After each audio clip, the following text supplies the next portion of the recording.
Good morning, how's it going? Yeah, very well. We've just watched the clip of See the Moon, who streaked away on the stand side by 11 lengths. Mightily impressive, but did he beat a lot on that day? To be honest with you, a lot of people have said, you can't take that form with too much sort of influence because of it was a German derby, but my opinion before the race was it was a very good renewal, and to be honest, I'm going to keep that opinion until I'm sort of proven otherwise. The horse that finished fifth was a horse called World Chief. He come fourth in the French derby.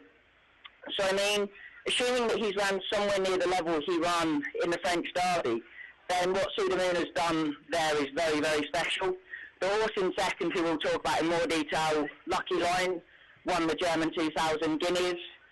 To me, I don't think it was as good a race as I thought it was before the race, but I still think it's a very strong race.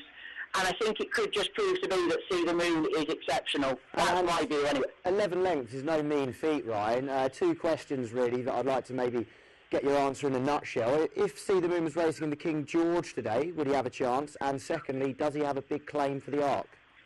If he was in this King George, I don't think there'd be a penny to my name that didn't have a See the Moon voucher next to it. I think it's quite simply have won the King George, no questions asked. For the Arc, the one concern with the Arc is the ground. If it turned up soft, I'd be quite worried. But I mean, if it's a good ground Arc, then I think of the older horses, trying to give him sort of £9, I think would be very, very tricky. Okay, but with the dam side by Monsoon, is there no chance that he'll deal with cutting the ground, Ryan?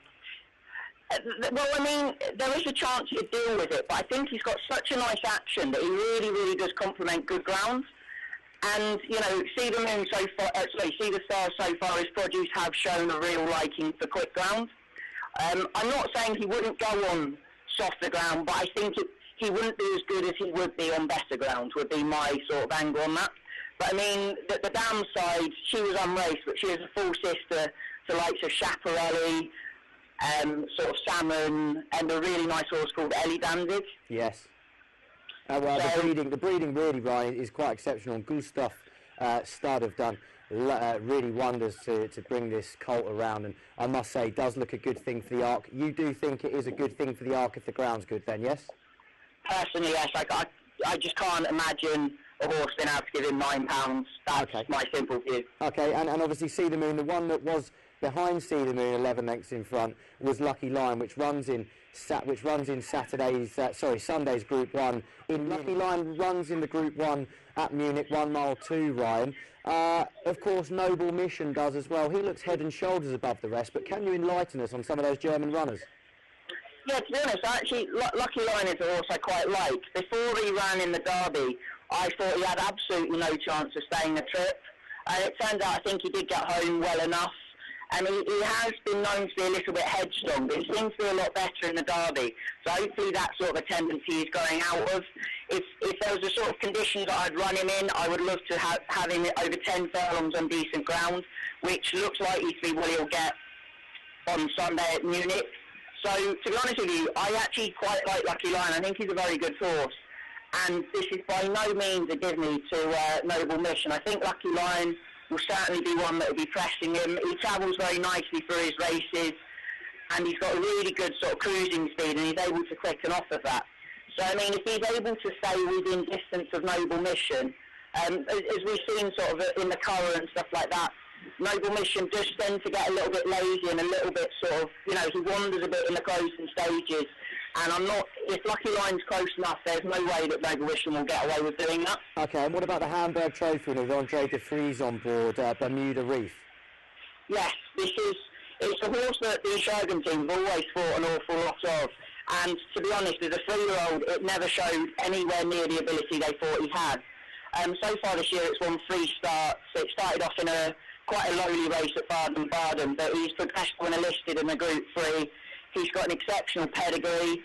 He's by Oasis Dream. The dam is Borgia, who won the German Derby. She was placed in an Arc. So it's a lovely pedigree.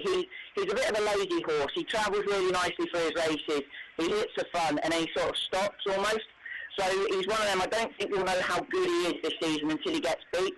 Well, that's an interesting one to keep an eye on then. You know, the Lazy Horse that you might still be able to eke a little bit of improvement more out. We've only got literally a minute or so more to talk about a couple of the other runners, but if we could touch on maybe Nightwish, Magic Artist, or even Calypso or Zazu, which one would you select out of those? I'm a big fan of Magic Artist. I'm not sure if he's quite good enough to win this race, but 10 furlongs on decent ground is his exact trick. That's what he wants. If he's up to this standard, he'll show it tomorrow. I really, really like him. I thought he had a good chance in a derby, but he didn't get home.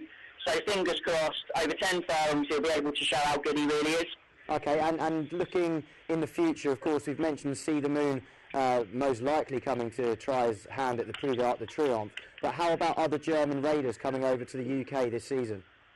Well, I mean, on Tuesday, you've got a horse of Peter Shergan's called Amarillo. It goes in the 7 furlong Group 2.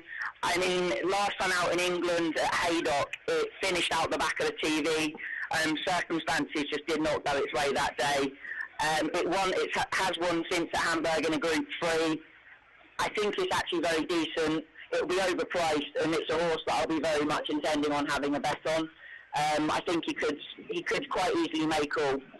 Okay, well, keep an eye on that one then. Well, give us the answer to these 3 very short questions. Who's going to win the Group 1 at Munich? Who's going to win the King George? And who's going to win the Arc? 3 horses if you can. I'll go Lucky Lion, Magician, and See the Moon, without a doubt. In a treble, I'm sure you'll get fruitful odds. Thanks for joining us on the phone, Ryan, giving us a great insight to that German racing. Wish you all the best, and I'll keep my eyes peeled out for Lucky Lion in the Group 1 on Sunday. Absolutely. If you want to know any more, go onto our website, www.germanracingreview.com. We've got lots of information on there, and we're also on Twitter, which is @GermanRacing, and then it's REV. Brilliant. It's a lovely angle to have, and we'll speak to you soon, Ryan. Absolutely. Thanks.